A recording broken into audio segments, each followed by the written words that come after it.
বৌদির সাথে সাথে থাকি, তা বলে কাজের লোক নই। হ্যাঁ, কাজের লোক নাও তো কি বেকাজে?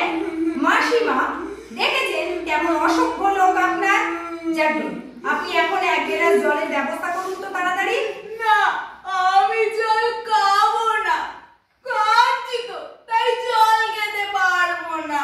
তাই এবার তোমার কি প্রবলেম? না, প্রবলেমটা হলো তোমায় কে কইতে করেছে? আমি বলতে পারবো না মা। মিঠু আমাদের আত্মবান তো সবই জানে।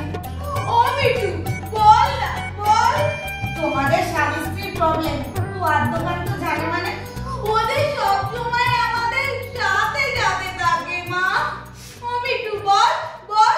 হ্যাঁ বলছি। আচ্ছা কোনখান থেকে বলি বলো তো বৌদি? পরশুরটা, কালকেরটা, নাকি তরশু থেকে শুরু করব? না না, তরশু দরকার নেই, তুই পরশু দিয়েই শুরু কর। হ্যাঁ শুনুন তাহলে। পরশুদিন ভর ভালোই ছিল দুজনে। রাতে হাতে হাত রেখে একসাথে দুজনে সিনেমাও দেখেছি।